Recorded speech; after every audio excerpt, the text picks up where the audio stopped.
Hey guys, welcome back to the Rockford Ordnance. We are here with, I don't know what episode of Koffee and Kalashnikovs. It's a lot. But yeah, we are here live tonight, a little earlier in the week than usual. But just going to be a little busy tomorrow and thought I would get this out a little earlier to you. Part of the reason is I promised you a video earlier this week and didn't get it to you. Not because I didn't try. It was done, it was uploading, and all of a sudden it stopped. And turns out my portable hard drive that I store everything on took a dive and lost literally every clip from every video that I've put on this channel. Everything. Years and years worth of work, all gone. Now, the videos are on YouTube, obviously, but that was my backup. Not only did it have the finished videos from my first AK video, which, by the way, was on a Yugo underfolder, and yeah, to the final one, and all gone. I plug, it's one of those, oh, here it is right here. You might want to avoid these.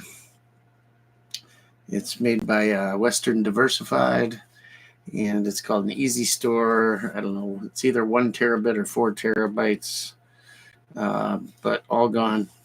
When you plug it in, the light goes on, but doesn't recognize it. Computer can't find it. All gone. So I read about it. It's a common problem, and yeah, lost everything I ever did. So that really sucks. And let's see, that's a bummer. Must have, yeah. So it had every clip I ever did. So if I wanted to do a new video and I was short on some type of, I don't know, scene from the range or something like that, I could always dig in. Sorry about that. Oopsie. That's what I get for mounting the camera on my top of my laptop. I could always dig in and find some B-roll, and it's all gone, every bit of it. So that sucks. It might be worth sending off to a recovery service. I don't know what they charge, probably $200, $300, $400. And yeah, right now, I don't know. We'll see. Meanwhile, it's not going anywhere, I guess. But yeah, so I had the actual range video from the Zastava underfolder ready to go, uploading it, and all gone. Luckily, I hadn't deleted the scenes off the chip yet, but got to wait till I get another hard drive or maybe upload it to the cloud because I don't want to jam up my computer with all these video files. You guys have no idea how much room it all takes up. I destroyed a Apple desktop when I first started. Everything was on there, and it eventually just slowed the computer down to nothing. So I'm not a computer guy. I don't know all this stuff. My wife says put it all on the cloud. I don't know. I prefer to have it right there. It's quicker, faster, everything. So we will see what happens. But oh yeah, and then my Rode microphone broke the other day. Maybe it's a sign, huh? But yeah, I shot the last video at the range with that, and then that cracked off the mount. So we got to go and spend a little money to keep things rolling, but never fear, they'll keep rolling. But that being said, before we get going here, make sure you guys like the video. So YouTube likes our stuff, I guess, and the algorithm likes it. Also, if you go down below in the chat there, you can send a super chat from 1 penny to $1 million, anywhere in between. Anything you would like to donate to the channel is greatly appreciated, and know that it goes to bring things to the channel. So keep that in mind.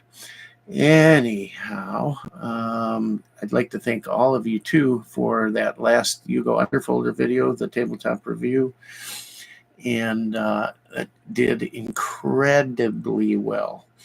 That video is just moving, boy. Holy cow.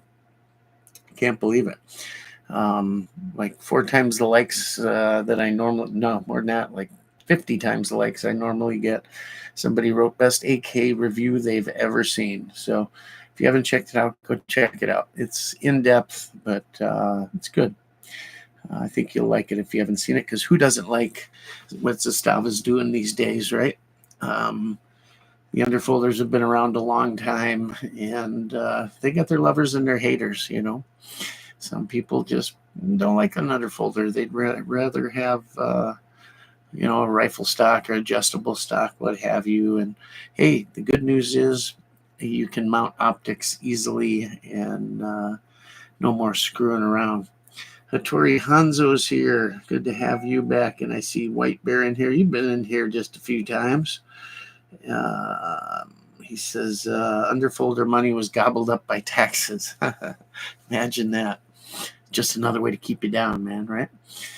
Anyhow, you know, if you've got a ZPAP and you're thinking about an underfolder and you're thinking, well, do I need another one? Well, you know, yeah, that's up to you. The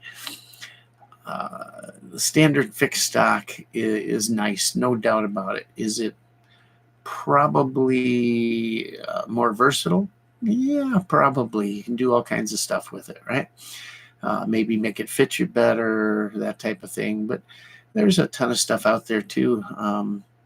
The little known cheek rest for the underfolders available from a company called Samson. So last week, I think I said it was Simpson at Samson, and it clamps on, and it's like a little cup, a little, I think it's a polycarbonate or some kind of poly something, right? But the clamps are steel, and it clamps on there, and it gives a nice cheek riser. They were always hard to find. I don't know if they're still making them, but they were always hard to find, but they're out there if you look, and they're kind of neat, especially now with that,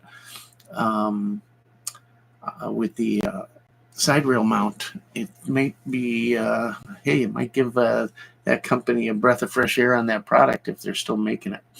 If not, maybe somebody else will come out with one. But in the meantime, I'm also going to show you guys how I do my my paracord wrap on there. Finally going to do the video. Why? Because I've got to take it off one side of my original Century M70AB2 because it blocks the safety. If you guys are left-handed and going to do it, it's a little tough there. Unless there's not enough room there. But if you're right-handed side of it, it works fabulous, nice and soft. It's cool. Look at my other videos, you'll see it on there, and we're going to get you one out doing. I even have to refresh myself on how to do it. The biggest thing is the length of paracord you're going to need to do it. It's a lot more than what you think. Like to do a 6-inch, 7-inch section, it probably takes, I don't remember exactly, but I'm going to say 30 feet of cord, something like that, maybe more. But it comes out real nice. I've done tons of slings and all, and you can see those on the videos too, especially on my NPAP. I run one on there all the time with string silencers and HK clips. I like running them that way. I do like my Magpul slings, but the paracord slings are really nice the way I came up with a way to do it. Those take a long time to do. I haven't quite figured out how to make them adjustable yet, so I make them custom to the length I want. But they're good. They're good on a rifle. You can get a full wrap, you know, around to really steady the front of that rifle. I wanted to talk about that a little bit, some shooting techniques. So I think one thing I notice it all the time in videos, people at the range, all kinds of stuff. You know, if you're at the range and shooting from a bench, it's one thing. But if you're just standing and shooting from a firing line, to just shoulder that weapon and grab the forestock, however you're going to grab it, a C grip or whatever, you're always going to get that, you know, wiggling around. no matter what, especially when you start to use magnified optics, it will make itself glaringly apparent. When you think you're rock steady, you're nowhere near. Um, Good riflemen and anybody in the Army, Marines, what have you, have always been trained to shoot using the sling to steady themselves. When you use that half wrap around the arm and you tighten that sling to where when it's out, it's really tight and it's just almost like another anchor point, and it makes that gun rock solid. I've seen guys in 3-gun competitions where you've got a long shot and either you can't go prone or what have you. It slows you down a little bit, but when you're talking a longer shot, and some stages they'll do that. You'll have some stuff closer, maybe a gong further out, and then one maybe 200-yard shot or something like that. Take the time to do that wrap and have your sling adjusted right, and you'll be amazed at how many one-shot hits you're going to make as compared to maybe 2, 3, 4 to hit that same target. Nobody does it anymore. I don't know if they were never trained in it, especially if you haven't been through the military or some other training. But it's so basic. It's just one of those things that maybe that's it. Maybe it's so basic that so many people forget it, or they were taught by someone that never utilized it. But if you've used it, comment here, because I know anybody that has knows the value of it. It's fabulous, whether you're out hunting and you've got a shot, but it's longer. You don't have shooting sticks with you. You don't have, let's say, a tree or something to rest on. Can't go prone. It's such a great way to steady that rifle. And I'm telling you, oh God, I don't know what the multiplier is, but it's definitely a force multiplier at distance. And it really, if you practice it, it's fast to do. If the gun's slung, just boom, get your arm in, tighten it to where you need it. And the tighter, the better. And yeah, it's like having a tripod almost in some cases. It's great. I love it. I'm going to go in one of the next videos and do that and show you guys if you haven't seen it. Otherwise, there's some great videos on YouTube that you can look up. It's early infantry training, Marines, Army, rifleman training that are original GI movies that were put out. And there's a couple channels that are, I don't know what you'd call it. They're not ripping it off, but they're posting these old military training videos.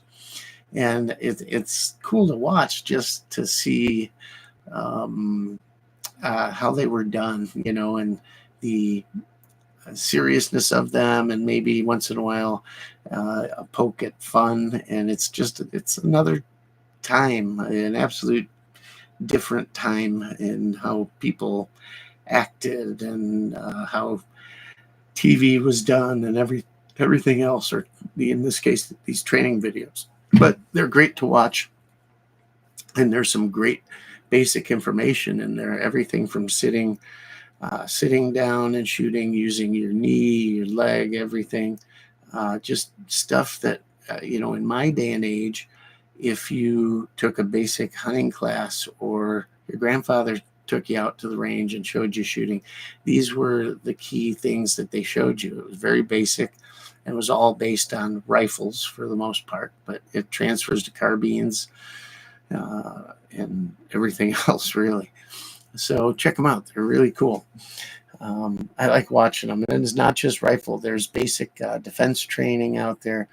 Although, I wonder if they'd have to take those down if they pass that law. You guys have heard about what they're wanting to pass, right? About anybody, more than one person taking place in any training that could be considered military training or combat training, anything would be considered like a terrorist group or something, or a militia.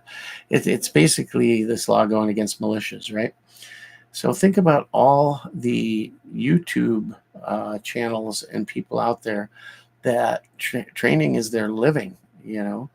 God, I can think of literally 100 of them, and they'd be put out of business. You know, you want to go to Thunder Ranch? God, I don't know about you, but I really want to get to one of Clint's classes before something happens. He's getting older, guys, and I just think he's so iconic. And to go to one of his classes, I would just sit and listen to him talk and tell stories. It's great. His videos, any video you can get or watch where it's Clint. I forget the name of the one channel. T something, 3 letters, I forget. Guys, I think he's a Greek guy, attorney, and he's done a bunch of videos at Clint's classes. And you talk about funny. His sense of humor is just awesome. He's just gruff, that old gravelly voice. And I've talked about him before. I really, really want to take like his defensive rifle class, or a long distance shooting class might be cool. His shotgun class is neat. I'd really like to take one of them. But yeah, just don't learn that stuff anymore. So take a look at it and see. Let's see who else has joined us here. Dwayne Sablin. Hello from Pacific, the Mariana Islands. Hey, cool to have you. It's always cool when we get people from way out. I happen to be looking at my Google Analytics the other day and where our viewership comes from. And the majority is here in the U.S., but we get everything from Iran, Iraq, Serbia, Switzerland, trying to think, Pakistan, a few others. I don't know. Interesting, though. We do call this Koffee and Kalashnikovs, but our drink of choice here on the channel is Red Bull, specifically peach. If they ever quit making it, I'd have a big problem. It'd be like withdrawals, right? So if you guys are out, I'm not sponsored by them, unfortunately, not like Brandon with his White Claw. But hey, maybe one day. Who knows? That being said, we hit 8,000 subscribers. Quite literally, it should probably be 18,000 or 28,000. I can watch my channel. I've told the guys that are here all the time, I've told you before, yeah, we see this huge ramp up and then just shut off. And I don't know if that's the algorithm, or you get to a certain point, or you start saying the wrong things and YouTube says, we're gonna throttle you back a bit. But there was always also a period where I had some family things going on and had to just take a break for a while. And again, those of you that have been around here a long time know what all that was about. But yeah, things are back. And so don't you know, I just jumped back into the videos with the Zastava video, and then we suffer some equipment malfunctions, which should be fixed by this week sometime. I haven't talked about in a few weeks the progress we're making on the Homestead. That's something that's spun off here. We're going to hold on, guys. Don't go anywhere, because we're going to talk about AKs and a bunch of other stuff. If you guys have any questions, firearm related, whether it's AKs, ARs, pistols, 1911, any firearm you can think of that you got a question about or want my thoughts on or are thinking about, I'll give you my answer for what it's worth. I do have 40 plus years experience with firearms and everything that goes along with them. I am no expert, but just been around them a long time in many different sports or capacities involving them, from trap to 3-gun and everything in between. And I'll give you my opinion for what it's worth, right? It's free, unless you give us a super chat, but we'll answer your questions here. but something that spun off partially because of the Illinois assault weapon ban. Wisconsin residents for resident, but we did have a place in Illinois, and while the kids were in school and had some attachment there, family and whatnot, we would spend part of the year there. And when that came about, I said, that's it, we are done. And within 30 days, sold out, bought a new property over the border across the cheddar curtain, so to speak. And we're 100% in Wisconsin, have quite a while, but we're building, it's a house, but we call it our Homestead project because it really is. We have some acreage. We had acreage before. Now we got a lot of acres here. And we lease part of it to a farmer, but there's plenty more. There's woods, there's crops, there's grassland, I guess you could call it. There's a little bit of everything. And we plan on making use of it. And maybe one day I'll farm it 100% myself. I don't know. But we'd love to move that direction. We've, over the years, had chickens and different things, and we have them now while we're in the middle of building the house. And we're bringing you some videos on that.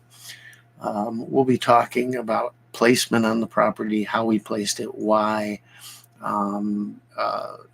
I did place it so it's not up on the road. We spent a lot of extra money to put it way back in the property, almost really where you can't see it. It's a very defensible position, not that we currently need it, but you never know. We've got water on the property. We have everything we would need. I wanted to go 100% solar, which we could have done for the cost of running the electric in as far as we did, almost 3/4 of a mile. But I could have done a full-blown electrical system, been 100% off grid on solar, but my wife wasn't sold on it. And I did quite a bit of research, but who knows? Maybe she could be right, but I sure would like the idea of being 100% off grid. Not to say we couldn't add to it as a backup to a whole house generator and all that, but we're going to be bringing you all this stuff, these little projects. Like I just bought a tractor. I've had tractors in the past, but they were old collectible ones, restored stuff, parade tractors. Now we have a working tractor, and it's not new, so we've been doing repairs on it and stuff like that. Probably put a rifle scabbard on it. My neighbors up here are good. They wouldn't blink an eye, I don't think. Got some really good neighbors, and that's a thing to have. Did some research on the town, so we know the politics of it, all of that, because Wisconsin isn't all, sunshine and roses. You've got Madison and Milwaukee, and it's one of those states they say could flip, right? But if you live rural, it's easier. You just got to get involved in states that way, and I'm planning on getting very involved. So we're going to be bringing you bits about how to put a road in, and we did picking an area to build in and why. Everything from wells to animals to crops to gardens to you name it. I may spin it off to a different channel at some point, but while we're building it, it's just going to be part of the channel here and there. I'm not going to flood the channel with it. You'll still see plenty of stuff. Spring's coming quick, and we'll get the range built now that I got the tractor and with a loader on it and all.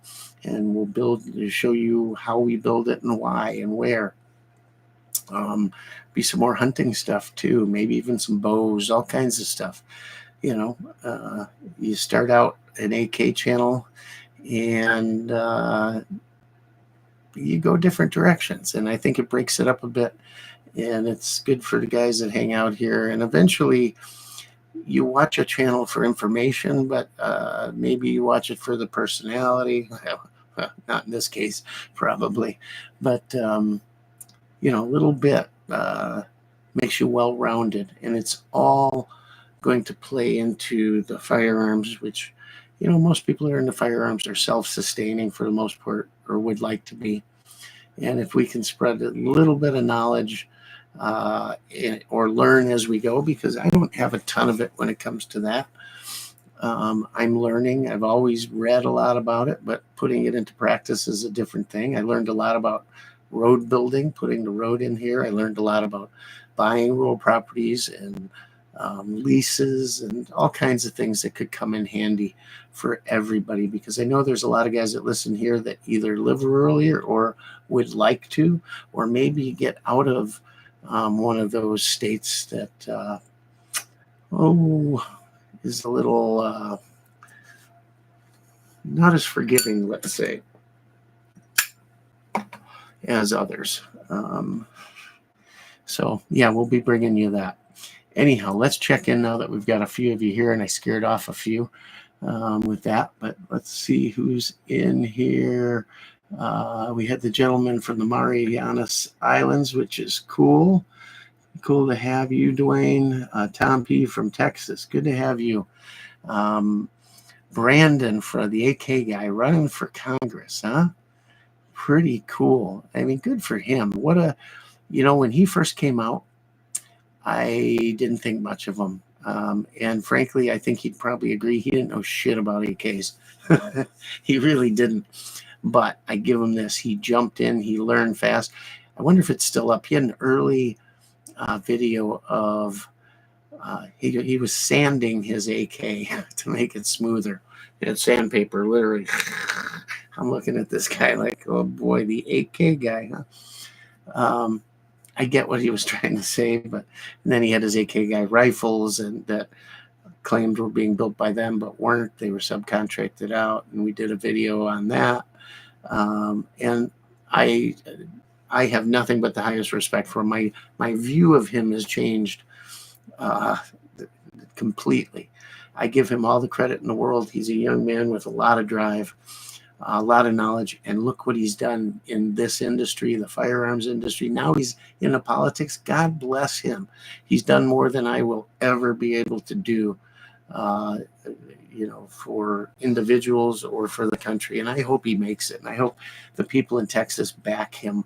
I know where they're going to go immediately. If he's any threat at all, they'll start with the ads and probably posting stuff off probably showing commercials with some of his videos in there that might have some what we would consider silliness or fun, but others might look at it as, oh my gosh, but I wish him all the luck in the world.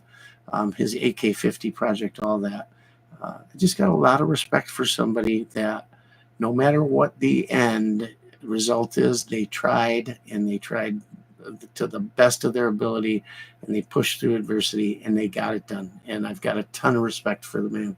Never met him, don't know him. Back when he first started, I saw him as competition. I had a different outlook on YouTube too. Thought I was going to do something here, but obviously not. I haven't gotten past those things like he has. But I'm not a young man with that ability to attract the numbers he does like that. And a lot of folks in the little older just don't look like him or look at it. They look at it as stupid or not becoming to the firearm world in some cases. I don't see that at all. Just a great guy. Anyhow, Texas, if you had anything to say or you've heard anything from down there about how he's doing or seen commercials, throw it in here. We'd love to hear it. There's no dumb questions here. Nobody's going to make fun of you here. Some forums you go into or chats like this, and guys won't say anything because they're afraid somebody's going to jump on them. That's not going to happen here. I won't let it happen here. We're here to teach people and to share information, not to bang on you because you don't know, because we were all in that position once. The Samson riser is aluminum. The whole cup now, because I saw some in the past that had plastic cups, and I'm going back 20 years ago now. If they're aluminum, that's even better. Or are you saying the hardware that goes on there? I hope that if they are stamping that cup out of aluminum now, that's great. And I guess the hardware out of aluminum's fine, but they worked pretty cool. I had only gotten to see one of them back in the day, and I thought about it, and then I thought I didn't want to do the back in the way back then, and I'm talking at least 20 years ago. The ways of mounting an optic on an underfolder, I just didn't want to do. I didn't want to do a master mount, stuff like that. So it was like, oh, that's cool, but I really don't have a use for it. Hello, we talking AK? Of course we are. But we'll talk whatever you guys, like I say in the description, we talk about what you want to talk about. So if there's something new out you want to talk about, something you got questions about, something you're thinking about buying, throw it in here. We'll talk about it. Ross, inform us. Can we expect an ammo crisis this year due to the election? Yeah, I think you will. I think as things get closer, even if the candidate on the right is doing well, they're always going to have the scare tactic in there. Oh, he's not doing well, or it's such a close race, this and that, and there'll be the scare. So yeah, if you're going to start buying, buy. There's always a scare in an election year. And let's face it, if this election eludes us, man, another 4 years. Holy cow. I didn't think I'd survive 4. But yeah, they're going to keep pushing, and it's not going to be pretty, guys. Not going to be pretty. I hope people put aside their personal thoughts and feelings and just vote. There's only one way to vote, in my opinion, and it's only my opinion. Everybody has their own. But I just can't see any good coming from that side, economically or any other way. I've I've been a patriotic U.S. citizen for almost 60 years, and I've never seen anything like this. It's not my world anymore. It really isn't. And that's not to say because I'm some what they like to call boomers, right? Boomer is some derogatory term. I'm not a boomer. I'm not. I'm almost, but I'm not. My parents were boomers, I guess, or at that tail end. But that description has changed over the years too, and the time frame has adjusted slightly. I'm sorry if my smoking offends you. It's the only thing I got left in this world that I enjoy, other than shooting, Let's see. So that's interesting. Glautru. It's interesting to hear that. I got a wire cheek rest from and 65 Tech. They make cheek rests for wire folders. Like the AMD and the Romanian folders, also for Baril and all underfolders. Cool. I'll check that out because I've got a Romanian. Well, you guys are familiar with the AES 10B, right? That was the RPK, Romanian RPKs that came in, and Century brought them in. And they had a few that were side folder wire stocks, and they disappeared. And then there were some kits came in that Arms of America brought in, and I got one of the original ones, all numbers matching, mint. I have a picture of it before it was demilled over there, and when I got it, it was the cleanest kit I had ever gotten. I could have assembled it just as is, gotten the barrel and done it. The bluing, everything was that nice, but again, you guys that know me, if it's got a scratch, almost I don't want it, except for a few guns that are my shooters. So I had Two Rivers parkerized that gun, and the Romanians do a park blue or blue over park. And there's argument over it, about how they finish them and all this. And when I talked to Two Rivers, they said, don't worry, we know how they do it. We do it the way we do it, and you'll love it. And yep, gorgeous, spot on to an original Romanian military finish. It's gorgeous. They redid everything on the gun except the bayonet, the bolt, maybe. There were like 2, maybe 3 pieces they didn't, and they contacted me and said, here's why we're not going to. Number one, the bayonet was not bayonet, the bipod was perfect, and a couple other pieces, but video showing the kit when I first got it, all laid out, going through the parts and the numbers, and then when I got it back. And we got to do some more videos on that gun, shooting it. And we put an optic on our AES-10B, and we did a couple of videos, cold weather testing. It was like minus 20 something out without the wind chill, and we were running that. And then we did some long distance accuracy tests at 200 yards, 100 and 200 yards was the majority of it. But yeah, it's kind of neat. I put a variable power optic on there, and I want to do a little more in-depth shooting with that gun. There were a few things going on at the time with the optics, with the reloads I was using and the factory ammo, but there's a lot of things I want to change about that and really dial that thing in. A different type of scope. I was using the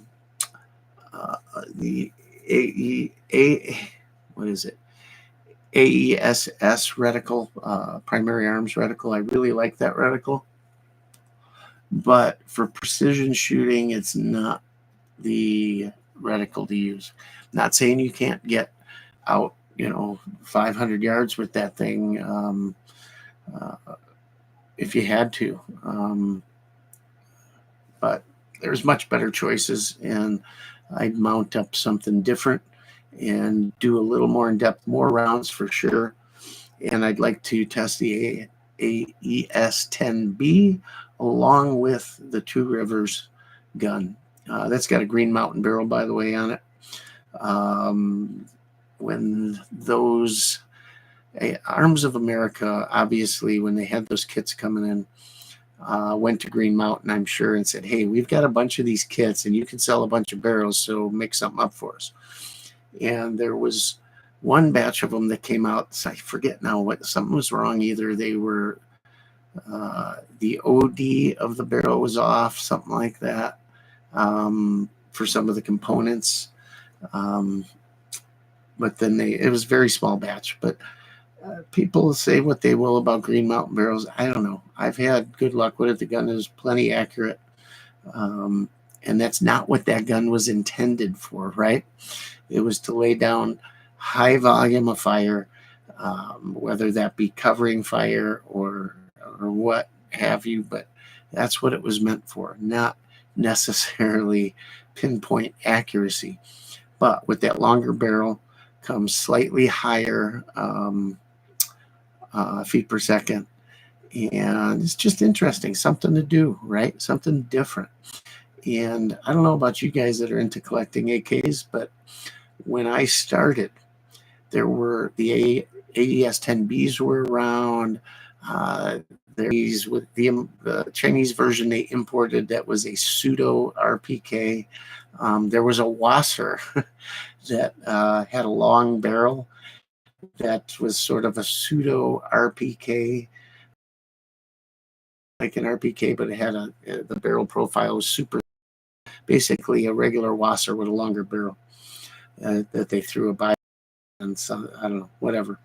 But RPKs were kind of the last thing on my list to add to the collection. Because why? To me, I don't know, the AK was the AK. It was that short, compact assault rifle. And that's what I thought was cool, the iconic pattern. And when you looked at RPK, oh, who wants that big ugly thing with all that crap hanging and everything? And there weren't a lot of good representations of it, although, and here's part of it, the AES-10B, when it came out, was perfect. It was essentially a copy or the exact thing of a Russian RPK, mallet.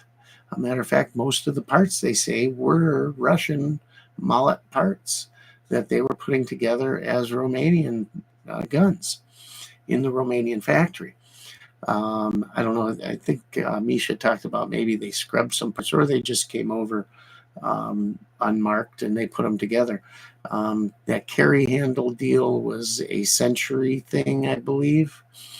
I could be wrong on that, but I believe it was a Century thing. But when they came out, the knowledge base about AKs way back in the day wasn't there. There weren't, YouTube wasn't a thing. And the people that did know may have known themselves or in their little clique, but that knowledge wasn't widely spread unless you were, involved with people that were at that time building tools for assembling rifles, because most of it was people putting together kits. There were Century guns, there were Chinese guns, there were early Arsenal guns, but most of the different stuff was coming in through Century, Samadis, Mac 90s, all the other Chinese stuff. But there wasn't this, encyclopedia-like knowledge of everything out there. You couldn't turn on Misha's channel and he'd go nuts deep into, an entire background and production numbers and all this stuff like there is now. So you looked at an RPK and went, yeah, ugly thing. You didn't know that the Romanian gun was just like a mallet, or was a mallet in a lot of respects. And if you had known that, you might have went, kind of cool. And when they came in, they were no more money than the regular guns. In some cases, maybe they threw them out. I think they came out at maybe 100 or two more. So for that kind of money, you went, just buy this, And thinking back, it's like, wow, look what they go for now. And when they came out with that, when they brought them back in, the AES-10B, boy, that was a time to grab them up, because I haven't seen one for a while. I don't know, maybe they're out there. But it's like PSLs, Those things were dirt cheap not all that long ago. And now look at them. And now you don't get them with the Romanian scope and all of that. I don't know. Just a lot of cool stuff. But anyways, yeah, you went for the regular pattern guns or maybe a cool underfolder or stuff like that. But it's a shame that a lot of people overlook that stuff. So if you come across it, grab it. Late in the video last week, if some of you guys signed off earlier, I talked about a gun show I went to up here in Wisconsin now 2 weeks ago, I guess. And I hadn't been to a gun show in Wisconsin in a long, long time. I had been to an Illinois one, I don't know, maybe a year or two ago, and I quit going like a lot of people because it was nothing but beef jerky and athletic socks and cheap Chinese optics and stuff like that. And I thought, there was never anything cool, and prices were ridiculous. If you did see something you liked, it was on a table with some old dude that didn't come there to sell his stuff. He just brought it there, put super high prices on it just to show off his collection or something. But I went to a gun show the other weekend, Sunday, so it was the last day of the show. I wanted to get there on a Friday, but didn't have enough time. Saturday I worked, I couldn't get there. So I got there Sunday expecting it to be kind of picked over and guys closing up and leaving early and all that kind of stuff. But I was pleasantly surprised. It was big. It was jammed, full of cool stuff. There were FFLs there, but there were private tables, all kinds of cool stuff. There were Russian guns. There were Hungarian guns. A nice original Mac 90 at a price that was decent. I just couldn't tell. I think it might have been a slant back. I was trying to see in the stock if I could, and I didn't want to ask the guy to remove it because I wasn't that serious. I didn't bring any money with me. I wasn't expecting to see all this stuff, and just neat stuff. A lot of cool AK parts, a lot of milsurps, a ton of German K98s, a lot of Garands, a table full of M1 carbines, just neat stuff. Some of these rural Wisconsin shows, I feel like the old farmers or the old guys just bring out the stuff they've had hidden away for a lot of years. And, as far as pricing goes, they weren't out of line. They really weren't. I'm not saying they were low because prices just aren't low, right? On some of that stuff. That being said, everyone I talk to in the FFL world says, if you want to buy guns, now's the time to do it because there's a glut. There's not a ton of buyers out there. Let's face it, inflation, everything else, money is going to the basics rather than the wants, right? But there's a ton of stuff out there at good prices. And if you can swing it, now's a good time to buy it. Now, if you're looking to sell collectibles, not so much, not a good time. I always try to touch on ammo. There was a ton of ammo there at the show.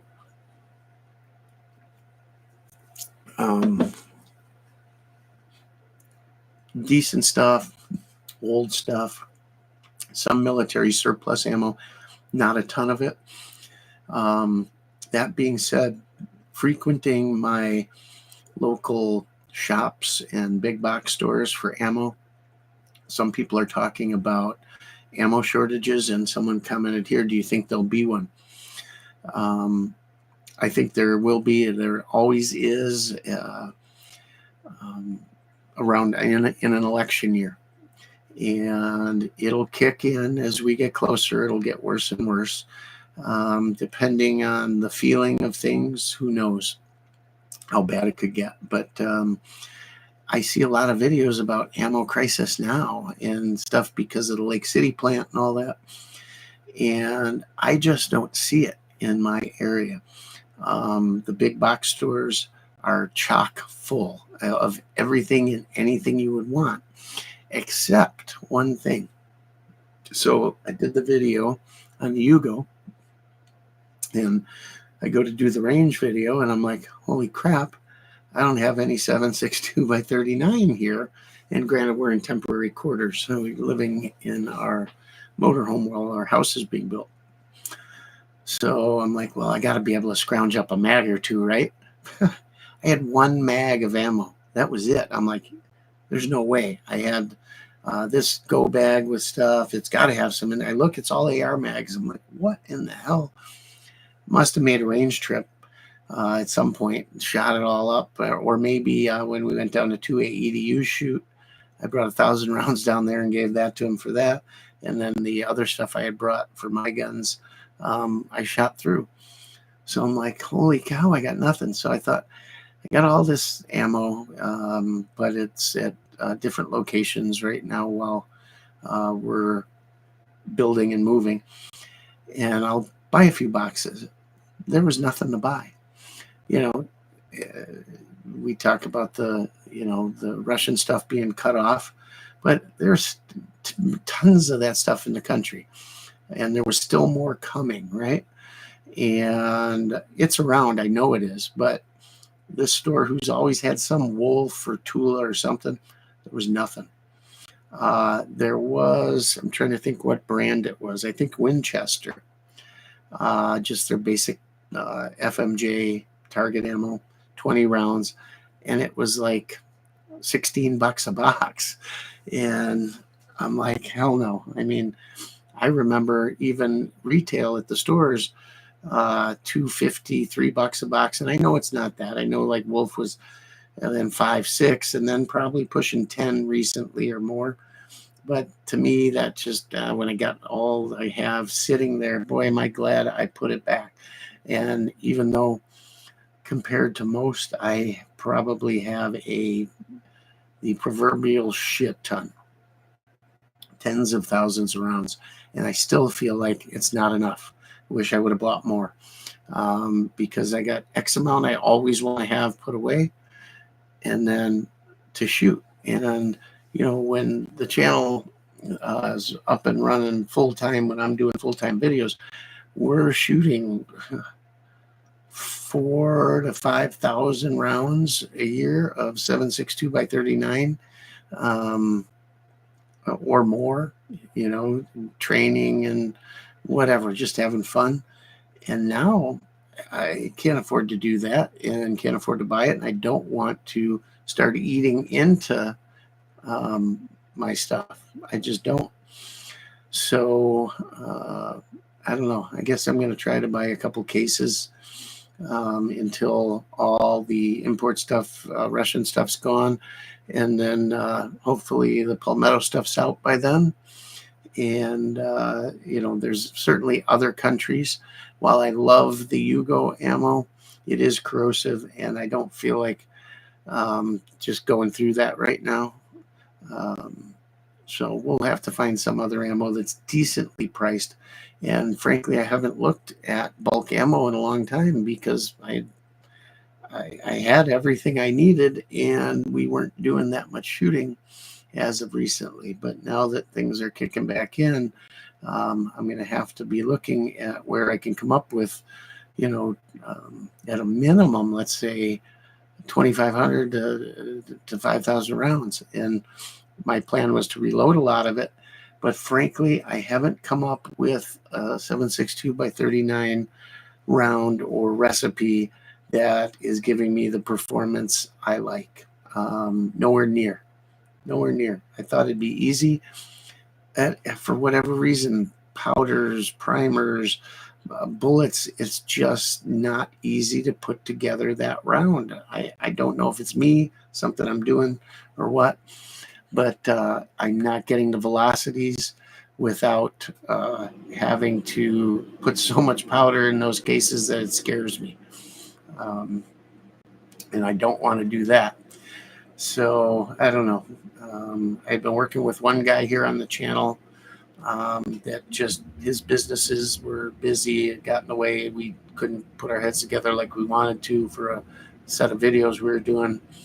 And he had way more knowledge than me. And that sort of fell apart. He stopped in here a couple weeks ago and said hi real quick. I didn't even notice him during the video or during the live stream. But he swore by these cast bullets he was doing, powder coating them, that they wouldn't lead the barrel and they were super accurate. And he had powder checks in them and everything. And I just couldn't get them to go right. I had never loaded lead bullets and didn't know a lot about them. And he was talking that these things were the greatest things since sliced bread, and I couldn't. To me, they were shooting like a muzzle loader. I mean, it was terrible. So I don't know, but there's every kind of ammo out there you could want, but 7.62 in my area seems to be lagging, and prices are, they're not what we were used to, but they're not bad. So if you are needing to stockpile and you want to see it through November, I would definitely be buying that now. There's a lull. There's a ton out there. Tell us what you're seeing in your area. Are you guys seeing those same shortages that some people are talking about? We're not, because there's a ton of 5.56, 2.23, 22, anything you can imagine. One thing that hasn't come down, and probably not a lot of guys shoot it here, but 45 long coat, 45 to 50, 60 bucks a box. Boy, am I glad I reload that stuff. Holy Christ. Can't even imagine.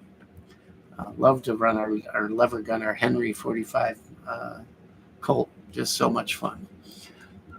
So yeah, Ross, that's what I'm thinking on the election. I think you're going to definitely see every election year, right? Just depends on how scary it gets there.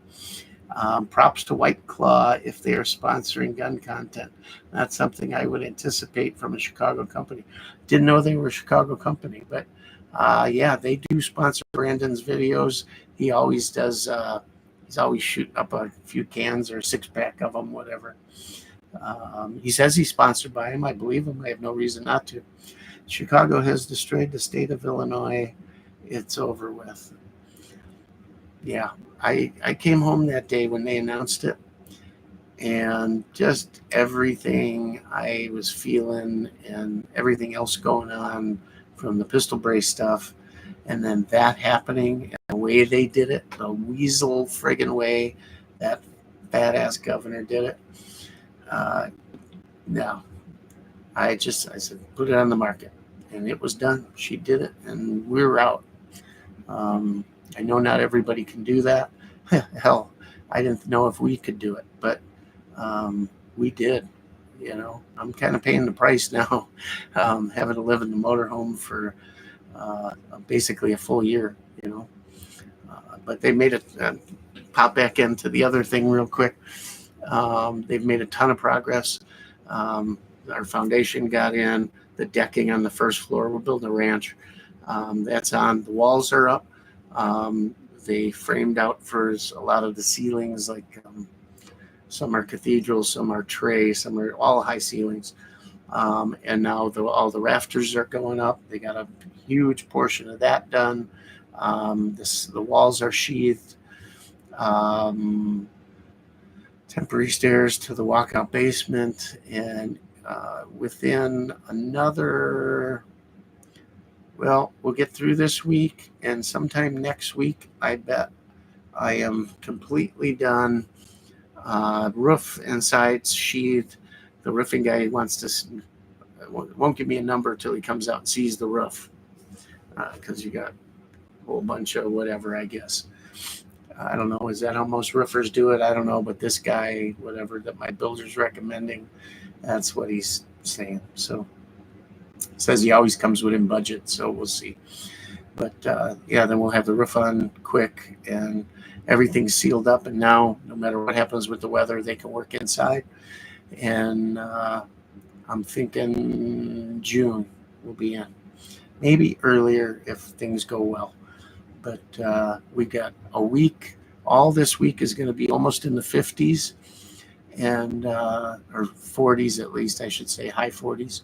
And like the next 10 days all look good.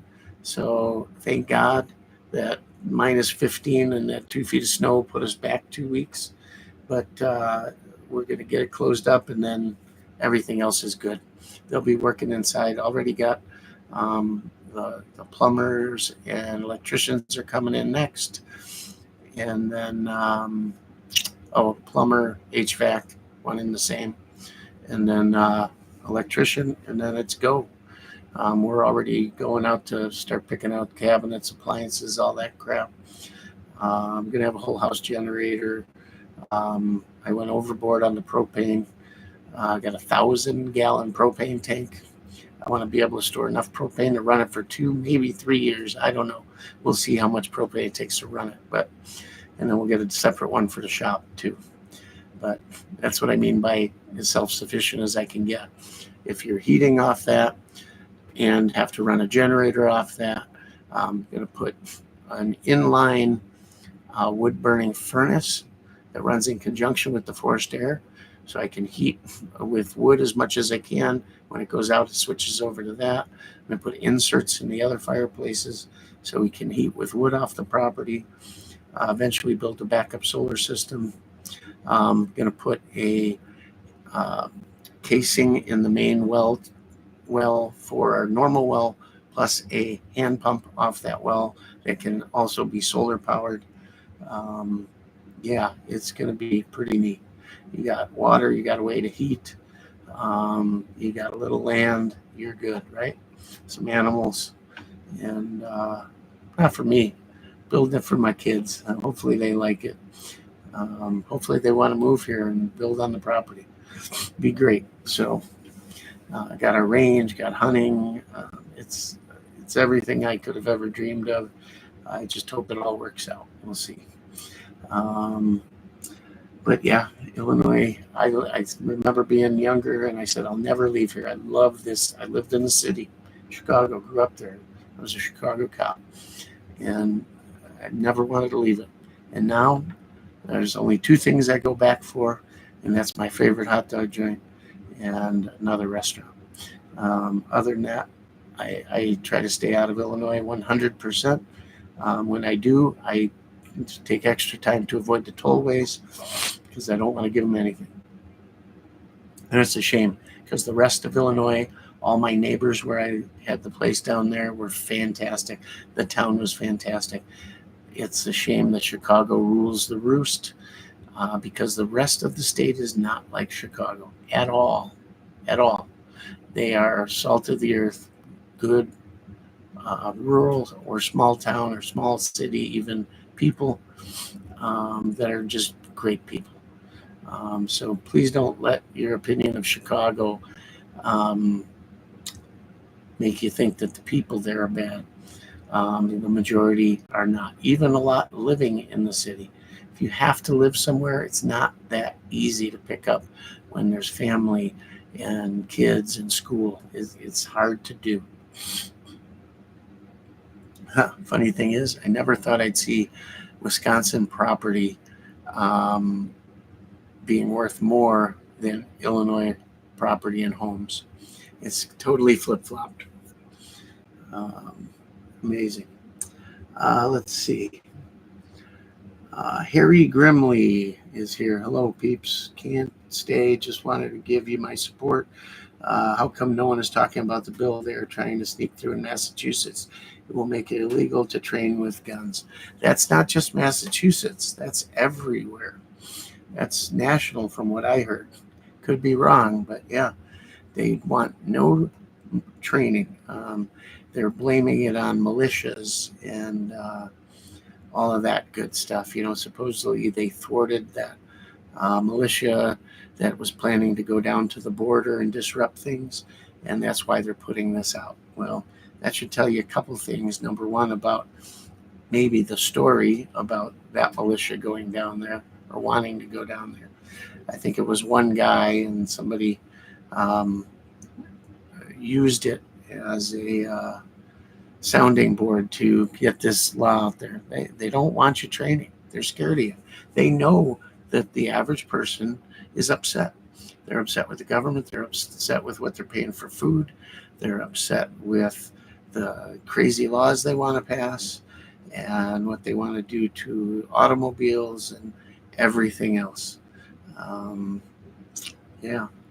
How about this law that I think it's as of 26, all cars are going to have shutoffs in them that can be remotely shut off by the police department or whoever wants to shut them down, right? All in the name of what? Safety. It's always safety. Remember that. When you hear something about it's for your safety or it's for the children or it's for the elderly, you don't want it, period. Because that's just how they bill it. They are taking a right away. Anytime they do that, they are taking your rights away. Promise you that. Promise you. Find me a law called the safety law or the Better Neighborhoods law or the child safety or elderly safety or whatever. And find me one. And it's taking away your rights. I'll show it. I'll prove it to you. So Harry Grimley, I don't know if I've seen you here before. It sounds new, but smash the thumbs up, people. Thank you. Appreciate it. The bill to prevent paramilitary activity. That's us. Yeah. I'm a Gemini. Okay, gotta go. Let me know if you have any thoughts on my subject. I just did. Martin Coe's here, always late, but never too late. He's here. We've been on for just about an hour. I think we covered a lot so far. We're going to keep going. Don't worry. As long as you guys are interested. Tell me what's going on in your neck of the woods, guys, as far as ammo. What are you seeing? Are you seeing good gun prices? Any good gun shows you've been to that you've seen? Let me know what's going on. That's why we get together here, to see what's happening in different necks of the woods. We got a lot of people here from Michigan, all good people. They are all militia members. No, just kidding, guys. Don't worry. No, they'll probably shut me down for that. It's just a joke. No, we've got a lot of good people from Michigan. Michigan is another one of those states. Great state. Take away Detroit and the governor and maybe East Lansing. And what a great state. It's just like Wisconsin. It really is. Deer season's the same way there as it is here. It's like a national holiday. At least I hope it still is in Michigan. I hope the schools shut down and nothing's open but bars and gas stations and restaurants. That's all that's open in northern Wisconsin, that's for sure. And the high school does close down for deer season. If any of you guys have seen, I talked about it last week, have seen the YouTube channel about the guys that spoof the typical Wisconsinite with the accent and everything, and going down to Fleet Farm, yeah. And they do everything from snowmobiling to fish fry. Fish fry is a thing in Wisconsin. It is in Michigan too, I believe, and a lot of Minnesota. There's only one thing you do on Friday nights, and that is you go to fish fry. Matter of fact, I'm driving to work the other day, and there was an advertisement, and they were talking about 6 different bar and grill type local small town restaurant grill tavern, right? And you can buy a book. It has 12 fish fry dinner coupons in it, and it's half price. So you pay for 6 fish fries and you get 12, two at each of the 6 restaurants, and you can go from bar to bar 12 weeks and get your fish fry. It's a Wisconsin thing, and usually a true Wisconsin fish fry is either walleye or maybe perch or bluegill, but we will have cod and different stuff like that. But because walleye is expensive, but a good true northern fish fry is walleye, and everybody knows it has their favorite place. And you talk to someone, oh yeah, you gotta go get the fish fry over there, and it's a thing, and it's cool. It's cool that we have our own what's the word I'm looking for? Culture, I sort of grew up in Wisconsin culture. My whole side of the family on the one side was born and raised Yoopers, which is northern peninsula of Wisconsin, upper peninsula of Michigan, I'm sorry, and northern Wisconsin and into Minnesota around Lake Superior. That's where my family comes from. My grandmother, my grandfather, my great-grandmother, even my mom, all have that Wisconsin accent. Heavy. My grandparents, oh my God, never got rid of it. Oh, thanks, loads. And they were Swedes, good Swedes. There's nobody else compares but Swedes. Swedes are the best, that's for damn sure. But I tell people all the time I'm Swedish. They ask, I'm Swedish. Of course I'm not. I'm a mutt like everybody else. Anybody care to guess what else I got in me besides Swedish? I bet you could guess. Martin, I saw the video. I want to buy your FAL. You ain't got enough money, son. And that's no shot at you. That's just, there ain't enough money to buy that gun for me. Nowhere, no how. Never, ever, ever. That was my father's gun, and I just love it. And it's one of his things that I just dig. And God, what a great choice, huh? Martin, if you had to buy one, would that not be it? How's your Z-Pap holding up? Well, the Z-Pap, the fixed stock, is fine. And the underfolder, if you didn't see the latest video, is more than fine. Love it, because I love underfolders, number one. Number two, I love the way it shoots. It does feel undergassed compared to every other Yugo AK I have. The ejection is, in my opinion, kind of short for a normal AK. You name it. I don't care what country. But compared to all my other Yugos, it's short.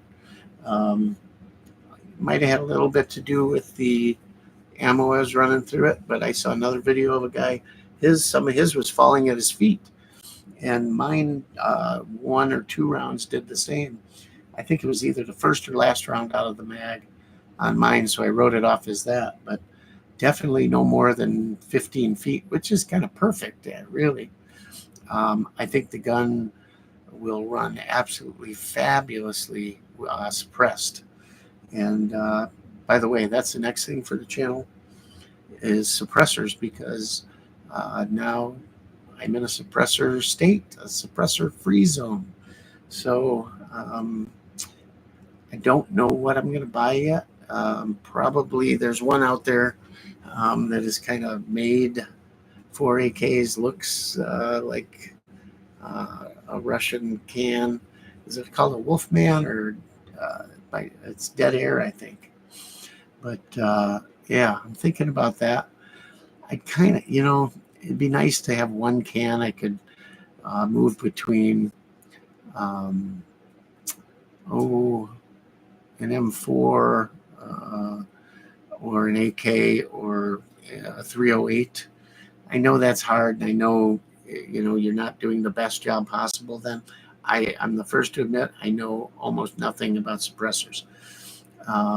And then I'd like something for 9s. I think at the end of the day, you probably got to have a minimum of 3 cans, but I'd like one I could use, a smaller one on my 9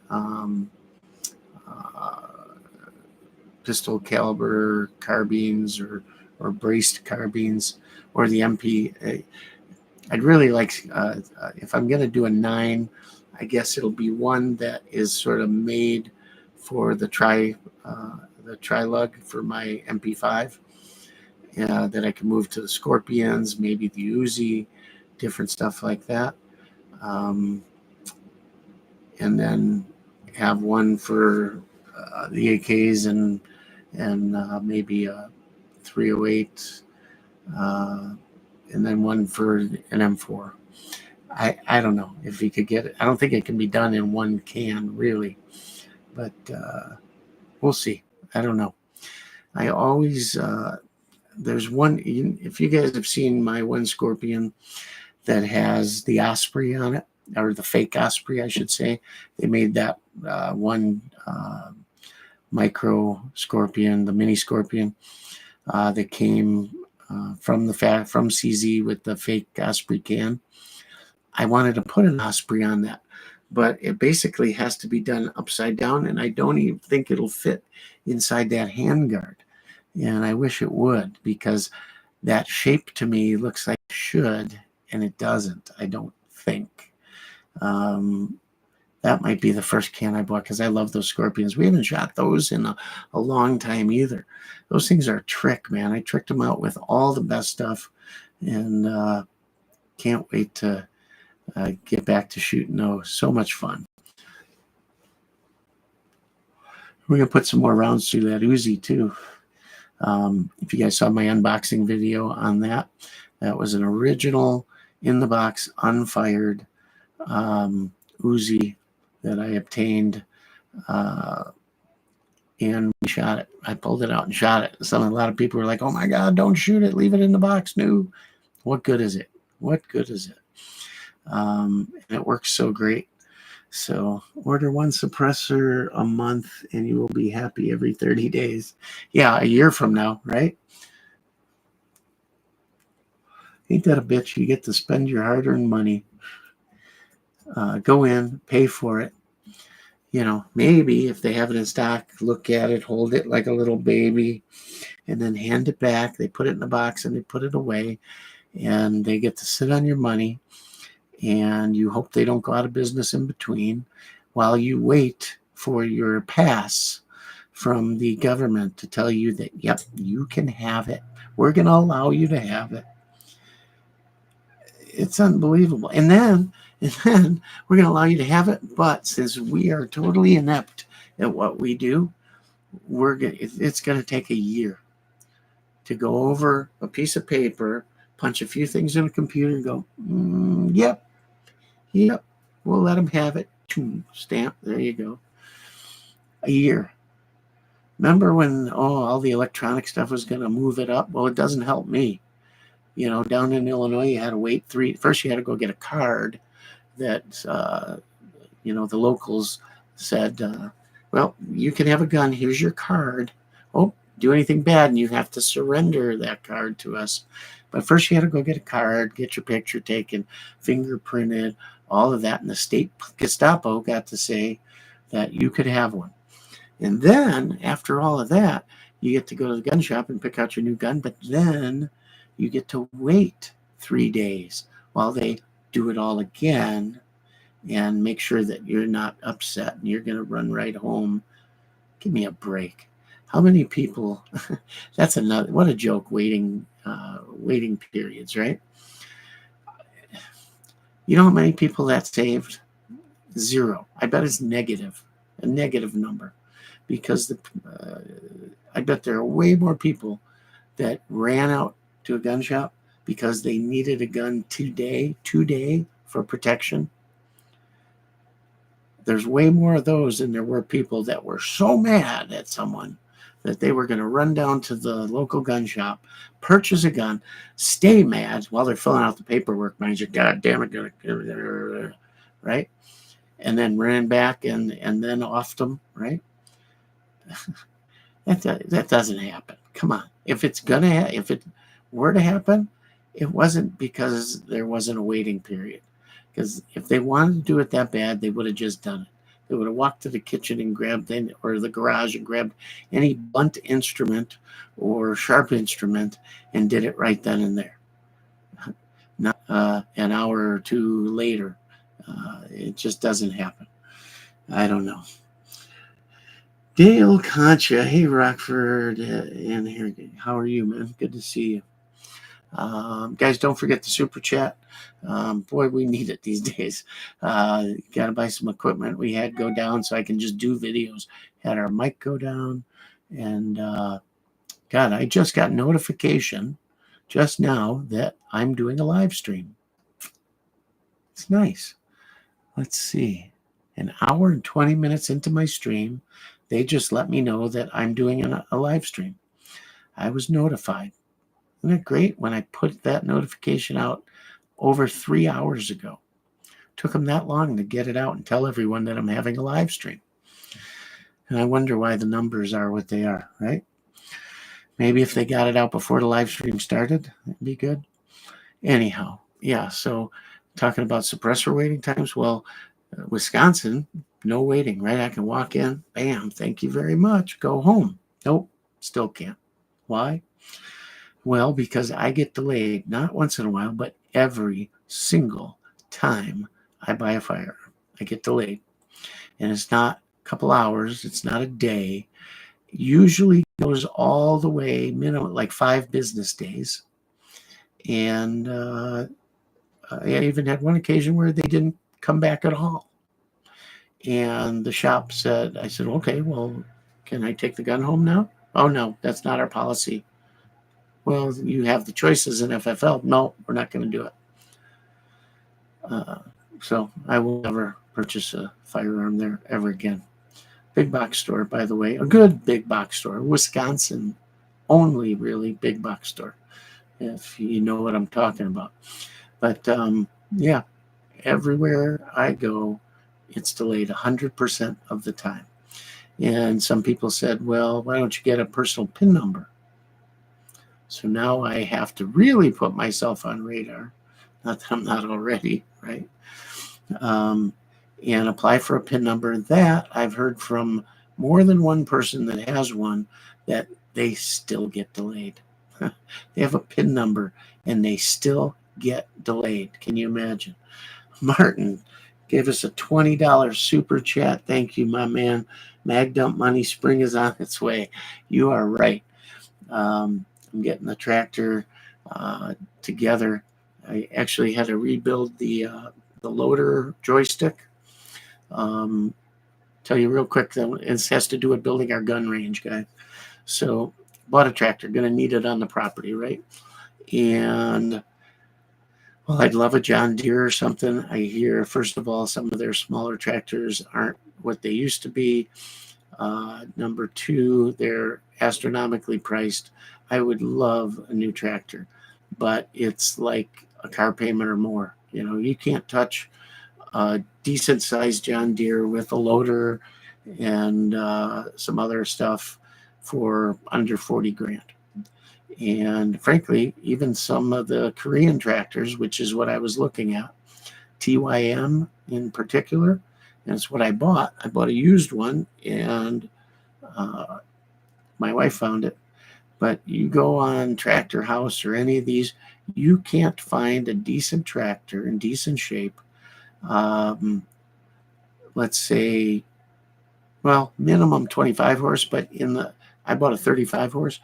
In that range, for you don't see anything under 10,000, like nothing, zero, unless you want to buy an old 8N or something.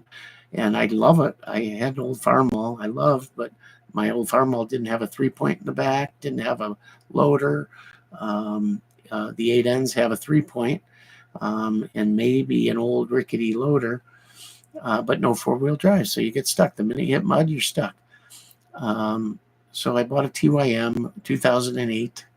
Which is starting to look like it might have been a mistake because there's not a lot of parts for it.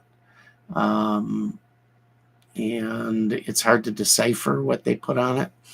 So the loader valve, it's a separate, the valve is up on the tractor and the joystick is back by the driver's seat with cables going to it. And it says Besco on it, but nowhere can I find a Besco loader joystick. Then I start looking, it looks just like a Coyote tractors, which is also made in Korea. So you look and you hope it fits. I get some parts and they're like 0.5 millimeter off. So I buy another part to fit that and I piecing it together slowly.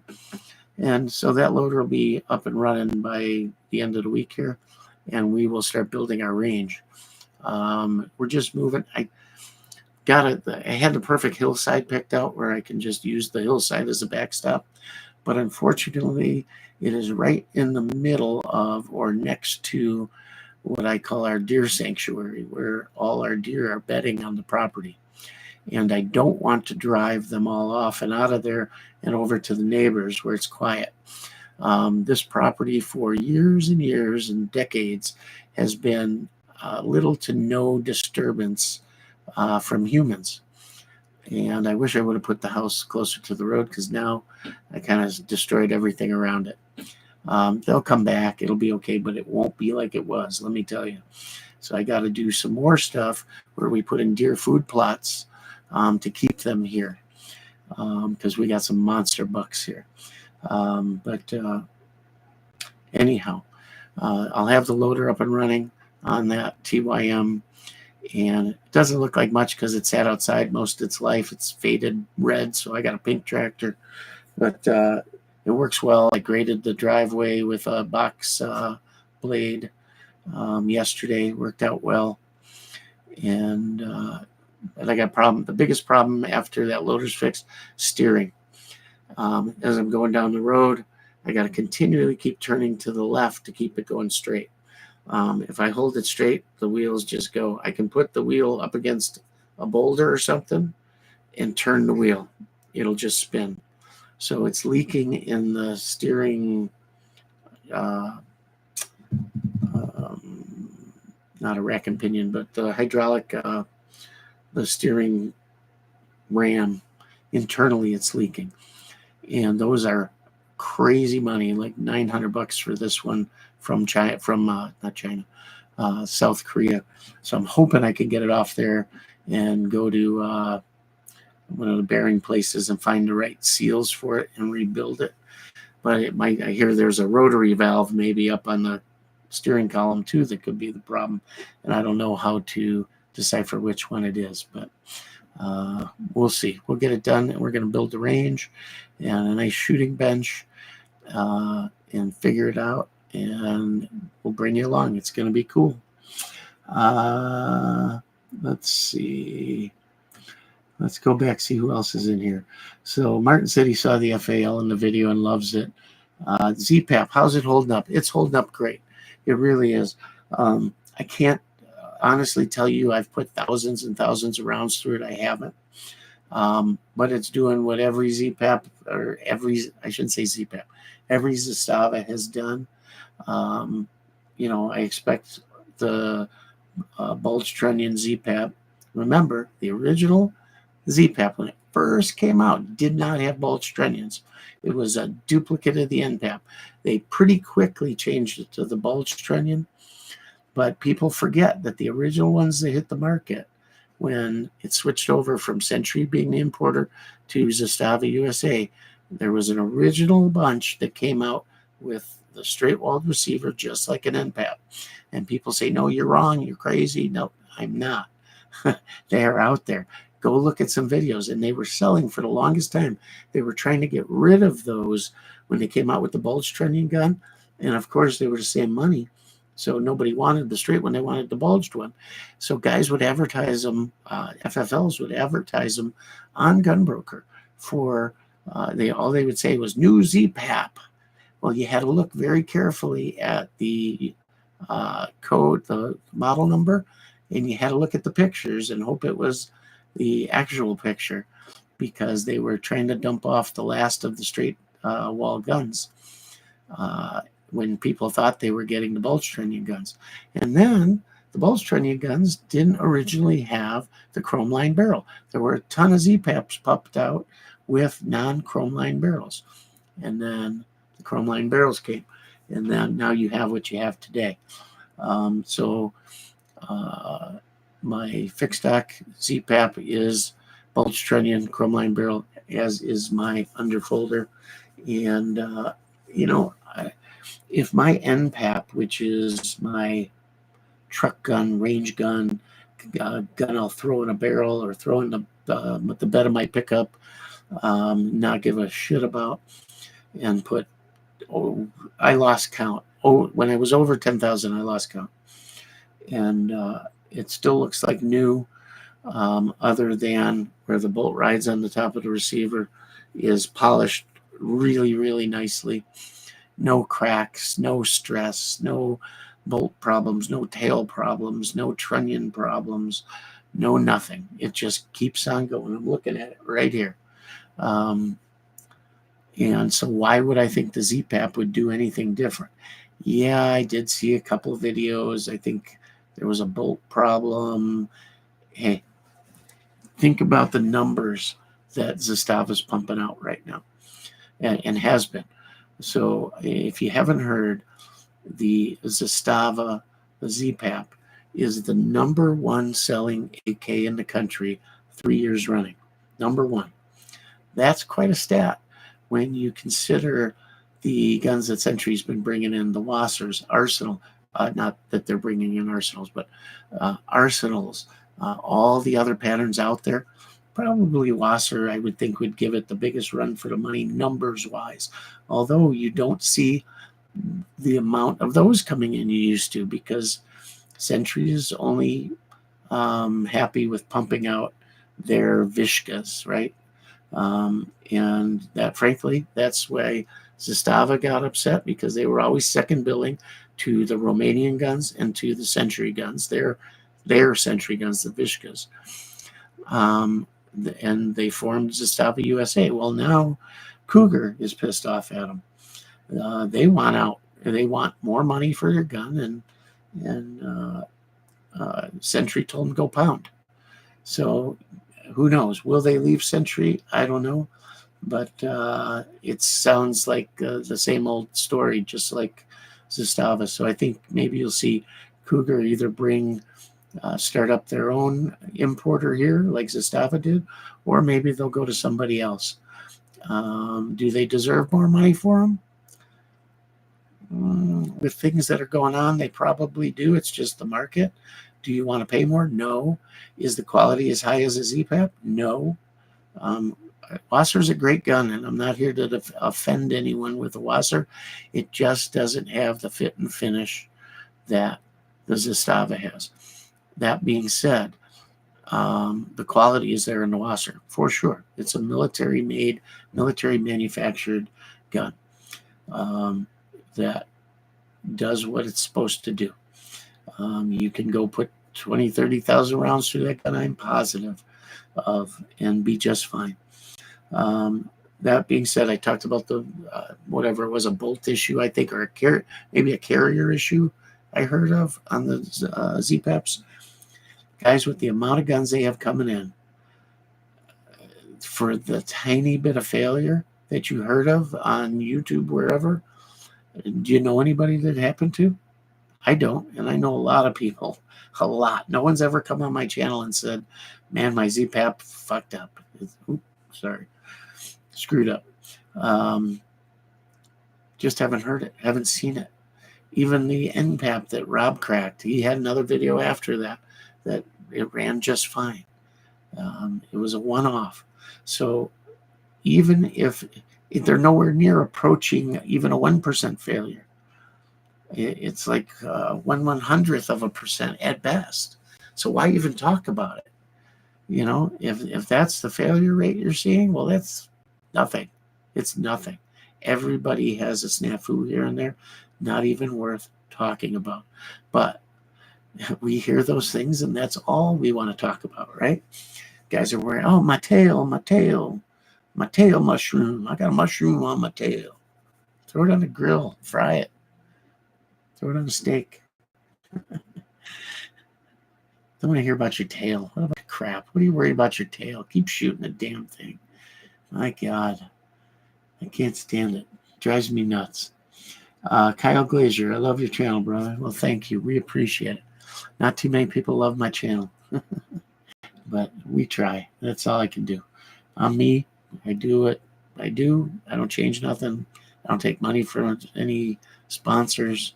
I would if they gave it to me, but they don't. But yeah, no, our ZPAPs have been holding up great. Frankly, I want to get out and shoot it some more. It's a beautiful gun, really is. If squibs are a thing, then mag dumps would be very dangerous, and so would automatic fire. Squibs are a thing. I can tell you it has happened to me personally at least twice. One, the thing is, when a squib happens, you're not always paying it. You're not like watching like every shot. All right, could it be a squib? Could it be one? I better slow down. You know? No, you're just shooting. And I think I did a video. Yeah, I did a video on it. I had a squib happen to me while shooting. I think it was a Yugo, one of my Yugo guns. And I had one happen to a friend of mine, Fabrizio from El Tenda's channel. That's on film too on the channel as it happened. And you watch him. He's a guy that's been shooting all his life. I'm sitting there filming it. It finally clicked, and you see me go, stop, stop. You know, but he had tried to rack another round in. When he pulled the one, it came out, and powder went flying everywhere. But it takes your brain a second to go, oh, click powder, hey, stop, you know. And in that time frame, he had already tried to jack 2 or 3 rounds in. It wasn't, you know, you got to be careful with. So know what it is, know what the signs are and how it happens and what goes on, and to go, holy crap, stop. Now mine, I make note when I talk about it, and it happened with Silver Bear ammo. I used to buy a lot of Brown Bear and Silver Bear. It was in my area for a long time. This going like 17, 15 years back. Tons of it. And it was good ammo, right? Especially that Silver Bear. And I had 2,000 round cases. And or maybe they were 500 and 500. I don't remember. But anyhow, I had shot a bunch of it out of the one case. And I'm at the range, and it was a weekend. Range in northern Wisconsin, public range. And I'm shooting from the bench. And I wasn't shooting fast. I was shooting at 100 yards and boom, boom, boom. But there were so many shooters on both sides and a roof over the benches. And everybody's shooting high-powered rifles. And it's loud, even with muffs on, right? And I fired around. And I never heard the squib. Never heard it. I think what stopped me was the recoil was different. And I think I was using a bolt hold open mag at the time. And I thought, well, maybe I'm out. And that was the difference in feel. I look and no. I'm like, huh. So I pull back on the charging handle. And the empty shell casing went out on the ground. And I looked, and there's still rounds in the mag, and I let it fly. And I'm trying to think now what happened. If I think I went click, but the trigger didn't reset or something, or it hadn't went in the battery, so it wouldn't go. And I went, huh. And I jacked that round out. And I'm like, what the heck's going on? And then I tried to put another round in, but I watched it this time. And as it went in, I could see it wasn't going in the battery. So I opened it slowly, and I went, And then I look, and there's a bunch of residue in there. This brownish, it was brownish looking powder. It looked like tobacco almost in there. And I went, oh. And then I started looking for the case, the first one that I ejected. And of course, there's brass all over the place. I found it, and I look, and I tap it on the table, and a bunch of that brown powder all came out on the bench. And it was like weird, I'm like, huh. And then I cleared the gun, and the guy next to me was looking at me. I said, dude, I don't want you to freak out. I've cleared the gun 3 times, all clear, mag out. I'm going to look down the barrel of this thing. So I looked down the barrel, and sure enough, no light. I went, oh, man. Took the cleaning rod out of it, put it in. Tunk. Oops. Bullet stuck in there. I pounded it out. And I got pictures of the powder and everything in the video. All I'm going to tell you is, had that bullet. So what happened was the primer went off. Maybe a bit of the powder burned, but certainly not all of it. Enough to, well, the primer is even enough to shove that bullet into the rifling, at least far enough for it to stick. If it doesn't even come out of the case, sometimes it's far enough to stick in the rifling so that when you pull back the charging handle, you feel some resistance. It leaves the bullet in there, as in my Fabrizio's case, pulls back, that shell comes out, and all the powder goes flying. And you can see it on video when that happens in that particular case. But this had sent the bullet decent distance down, but it stopped short of the next round being able to chamber. Had it went another 1/4 inch, 1/2 inch, that next round would have chambered. And I just kind of hate to think what would have happened. Now, it was on a bulge trunnion gun. I'm sure I would have lost the bolt carrier, probably the top cover, and my face would have been right there. I don't know. I don't know. We've all seen videos of it happen and injure people. I've seen them blow up and parts go flying and nobody injured. I don't want to find out. you're going to get injured when if you're doing mag dumps. Oh, don't do mag dumps because what if that happens? What if that happens if you're just laying down a lot of fire for some reason? Not necessarily a mag dump, but if you're boom, boom, boom, boom, what if you're doing double taps? Because it's already in your head, I'm going to double tap, right? So no matter what that gun does, you're going to go boom, boom. At least I know I am, because my double taps are going that fast. They're just boom. You're not stopping it in time. You're just not. So if that first one sticks and the next one goes or whatever, so it's not just mag dumps. It's a hazard. Hopefully it happens when you're going slow enough that it won't happen. And trust me, after that happened, I thought a lot about it every time I went to the range. But eventually you get past it. And then it happened with my buddy Fabrizio. And then I had it happen. I had a bad load of primers reloading. And they would like half-ass go off, but enough to push it down and wouldn't. It's just a weird situation. Anyhow, I've probably had it happen more than most. Now, here's the weird thing. That one came out of a case of Silver Bear. And not only the rest of that box, but the rest of that case and the next case in the same lot number was absolutely fine. It was the one round. So how did the powder in that one round get all brown? You could tell it was just bad powder. It either got wet or oil or something.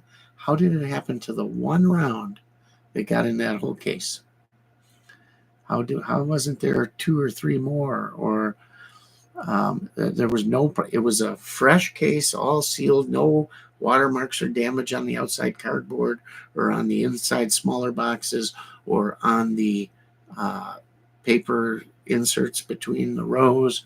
Nothing showing on the case or the bullets, no discoloration. It wasn't old. I bought it from a shop and started shooting it right away.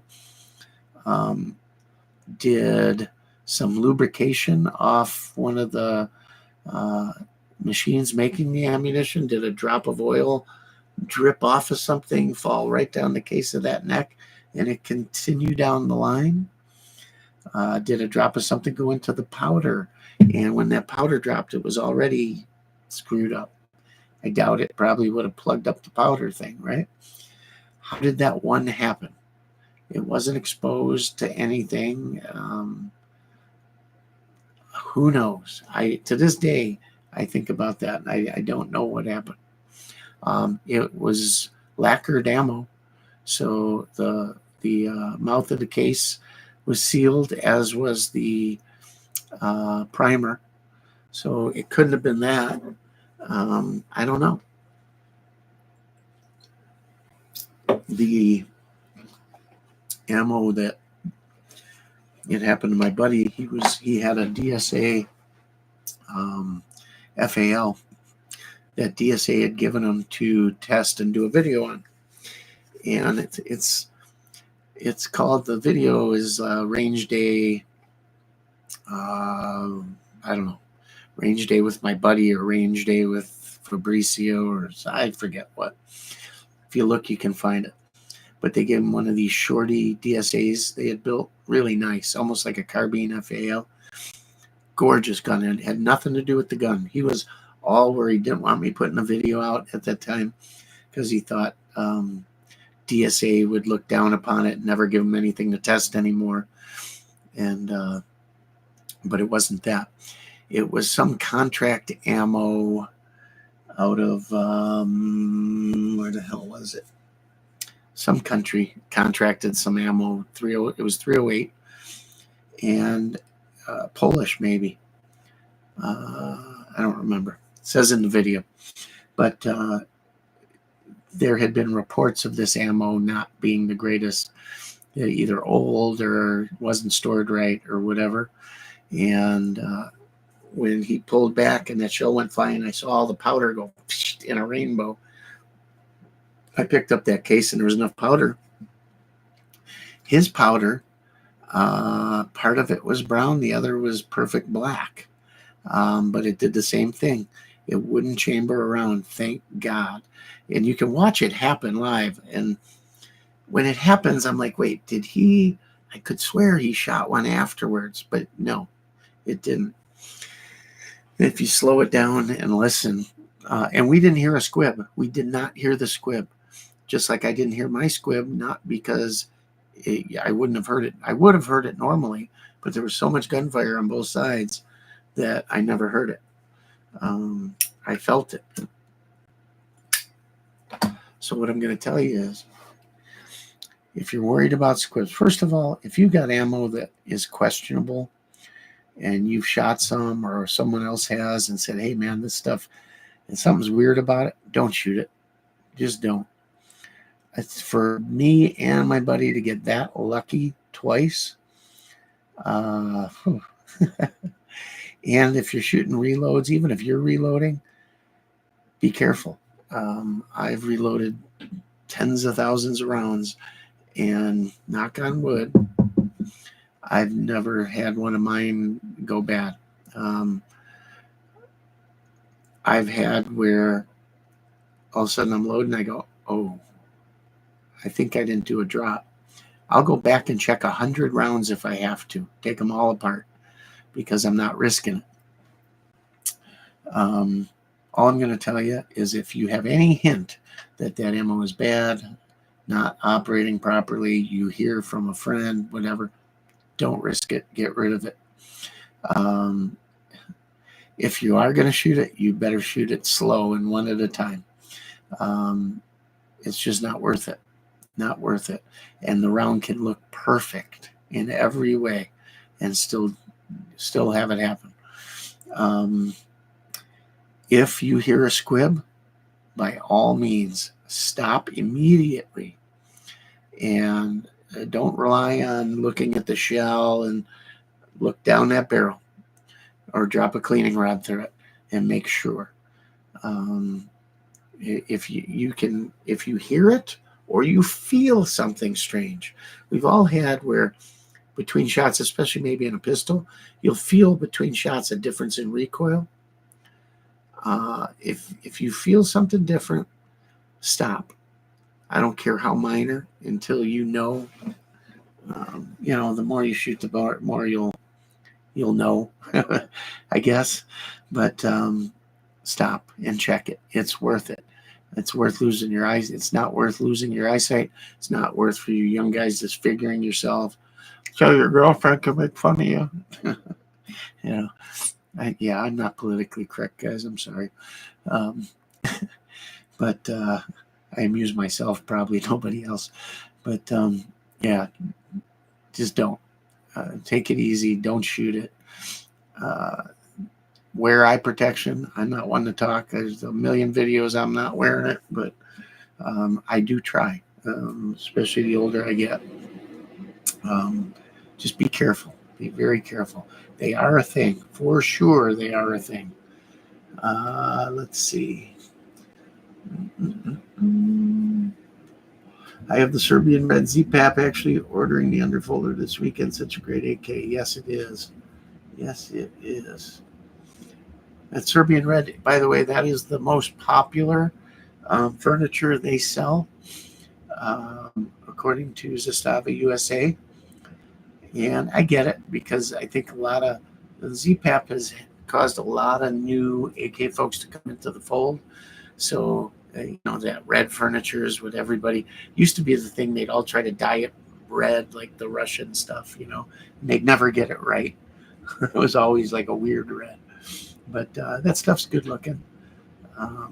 I bought the maple, the curl maple, because I thought it was pretty.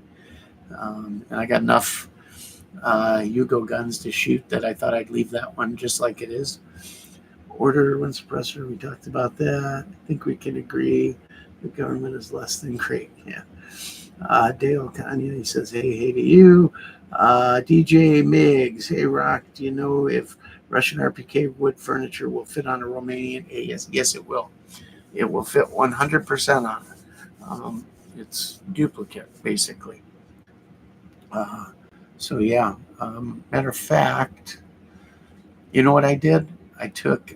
Somebody was a fan of the channel and sent me a Russian RPK handguard to put on my Vepr, because I took my fixed stock Vepr and I put a Russian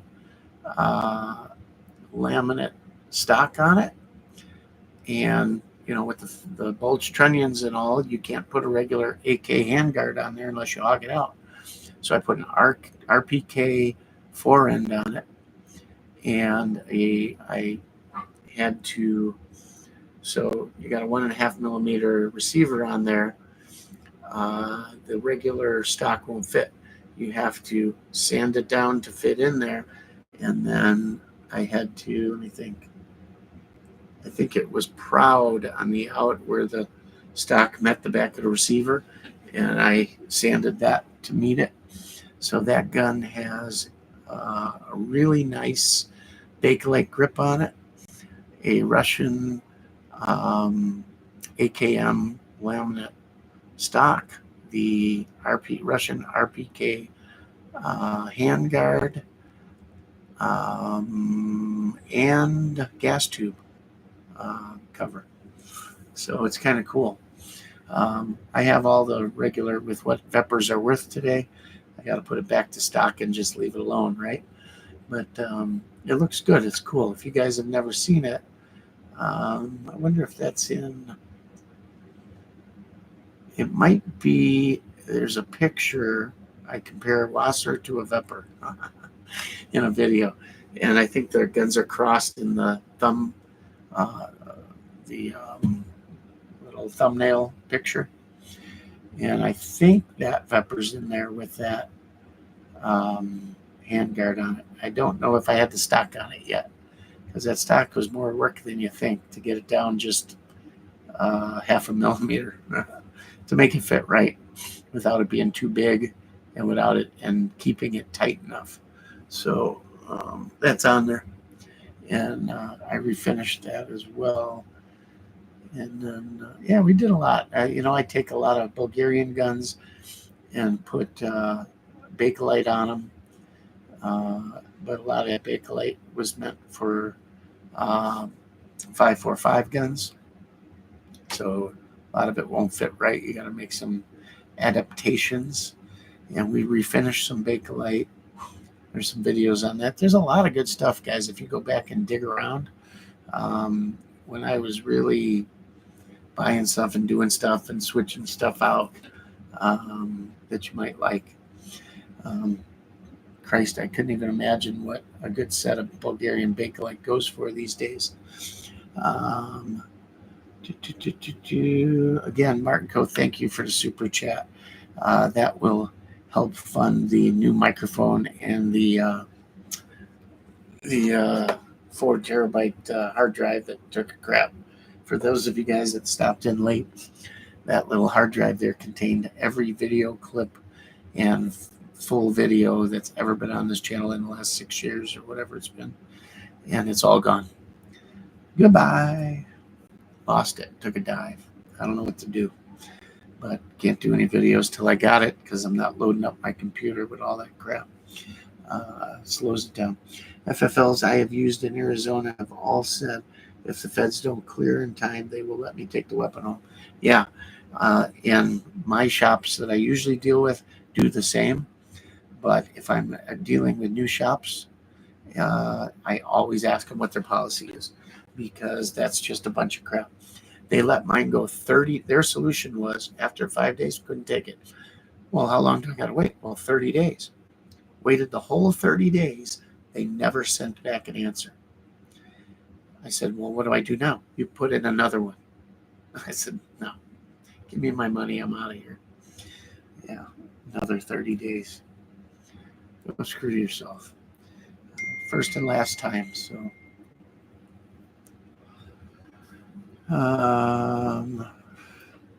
Excuse me 1 second, guys. I have to answer a message here. This is from someone very important.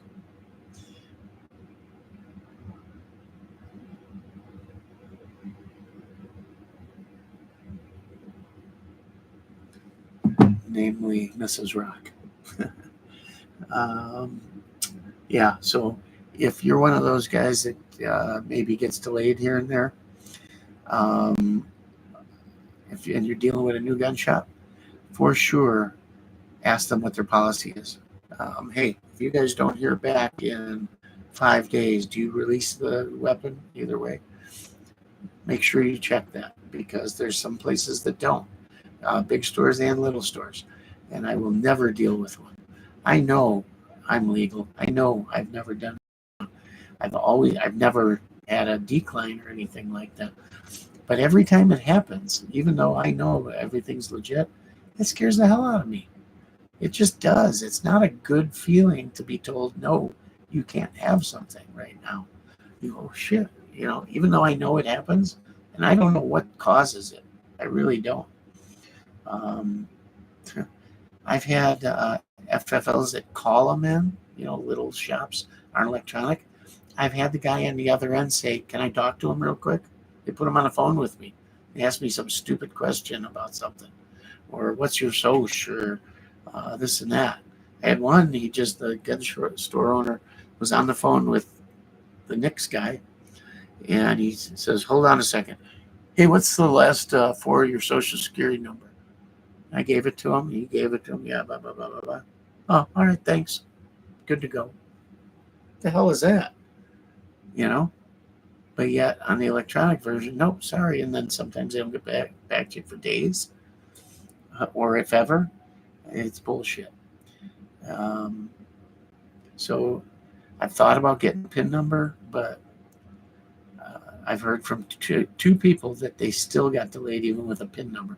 If you have a PIN number, that's the point. How do you get delayed when you have a PIN? Or God forbid, you apply for one and they do whatever they do and they come back and say, nope, you're going to be denied forever. Because somebody, you had the wrong guy that, whatever the problem is, looks at it and says, nope, he should be delayed. He should be no gun. What if that happened? I don't know. Anyhow, Martin, thanks again for the super chat. Appreciate it. I have an old 2124 Ford with backhoe, 30. I assume that's 30 horsepower. 15,000. It does everything with a quick attach. No kidding. You paid 15 grand for it? How long ago? Gord, it continues. Now the new Z-Paps all have bayonet lugs. Yes, that is the great thing. Do we all run around with bayonets on them? No, but it's cool. You like putting them on and off, and it's just something you can do, right? I do like having the rail on the new underfolder. That's awesome. So yeah, it's cool. I hate the fact that my fixed stock Z-Pap doesn't have a lug on it. I don't know. Either does my NPAP sitting here, but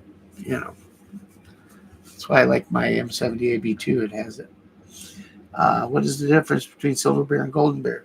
So Brown Bear is just lacquered steel case. Silver Bear has a is it cadmium plating? It's a silver. No, it's not. What the hell is it called? Phosphor? No.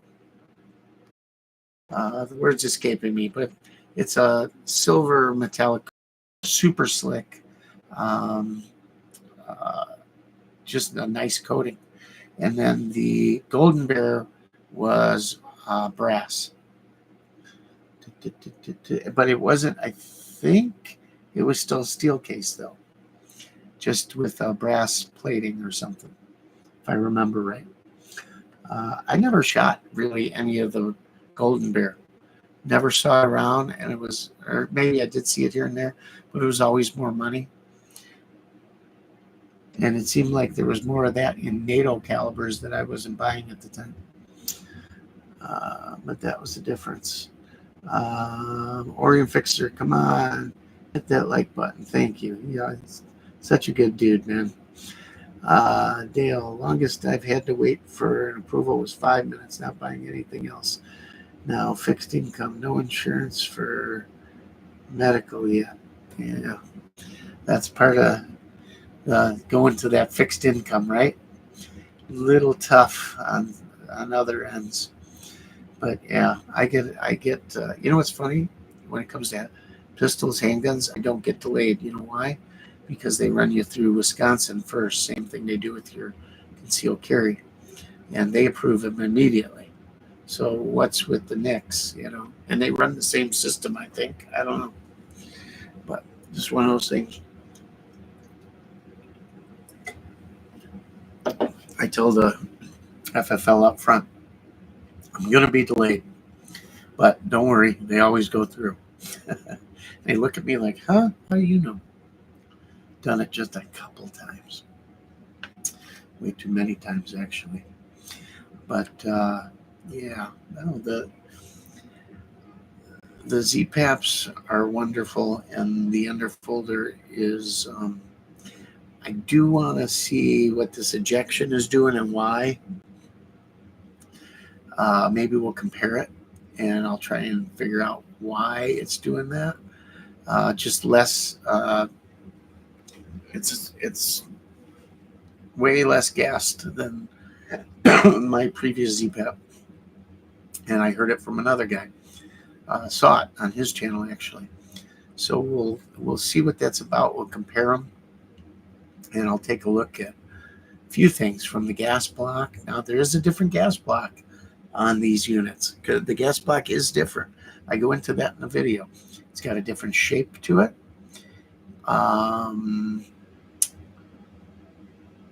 For sure, I'm thinking, well, they changed it. I don't know if it was just shape.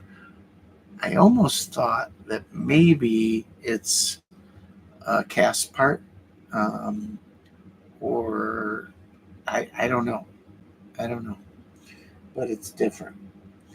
I wonder, because they were using, I'm sure for the military versions, I don't know if they were still putting the grenade launcher / gas cutoff sight on there.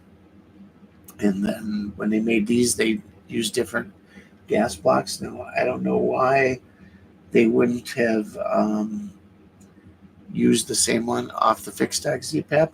Although I was wondering about the bayonet lug, maybe they switched the whole gas block because there's different cuts in it and it's finished differently. I go into it in depth and I've talked about it a million times. The finish is not as nice as the old NPAPs and OPAPs and stuff. It's okay. It's not bad, but it's not what the old ones used to be. If you want to hear me go in depth, go into the other video and watch it. But yeah, maybe that's it. I don't know. Guess we could pull one apart and measure the how big the hole is. I don't know.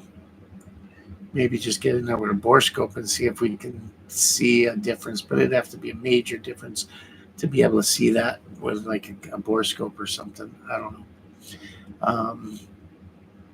I don't know why it's doing it. Maybe I'm looking here. I didn't see any big difference on the vents around the gas block where it meets the tube. I didn't see any difference in pistons, anything like that. I thought, well, maybe, being new, it's just a little stiff. I don't know. But maybe it doesn't seem to be sprung different. I don't know. So we'll see. But we'll definitely bring more to you with the range report. And we'll compare it to some other stuff too. I don't think it's a problem. Like I said, it's still going far enough. Haven't had any stovepipes. It hasn't missed a beat, not one. But we don't have a lot of rounds to it either. So we'll see. But I'm sure it will be absolutely fine.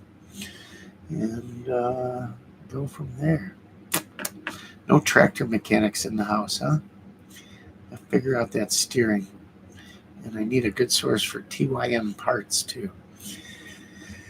Good tractor, seems to be so far. Getting a little whining out of it. And, almost thought the hydrostatic felt a little weird when I was pulling that box blade, and I could hear some whining. I don't know if the steering leaking is causing that, or I don't know. Maybe I just bought a shitty tractor. I don't know. We'll see. But that's about it, guys.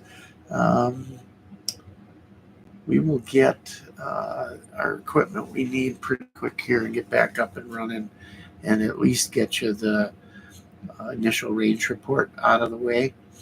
I'll sneak peek you this. It was accurate. I talked about the front sight being off a little. That I figured they had set that when they sighted it in. It was off to the right, and the gun's shooting a little left, so I got to chase it left, so it should straighten it right out, be right in the middle. At 25 yards, it was off about 2 inches left. So the sight should be perfect, but it was dead on otherwise. Accurate enough, just shooting offhand. Yeah, I liked it. The recoil felt exceptionally easy, good, just nice. I like it. New gun, little tight. Even the mag well, everything just gets smoother, easier after you get a few hundred rounds from. So haven't even cleaned it yet. Just wiped things down. That was about it. We'll get a little good lube in there and get things going. And yeah, mag dumps on Martin here. So I'll get her ripping. Matter of fact, I got tomorrow. If I can get things done tomorrow, I want to get some shooting done tomorrow. So should be a good time. Stay tuned, and we will bring it all to you. I'm going to look for one of those cheek risers, I think, for the underfolder, just to show you guys, and probably put a red dot on this one. So it'll be fun. It will be a ton of fun. So keep an eye out for that. And as soon as we've got the scope mount from Zastava, I'll bring you that too. I got to make a phone call to them, see if they'll send me one. We shall see. Until then, thank you very much for everything. I certainly appreciate it. And make sure before you go, you hit the like button. And if you can, throw up a super chat. We would appreciate it. And you guys have a good night. God bless you. God bless the United States. And as always, Rockford Ordnance out.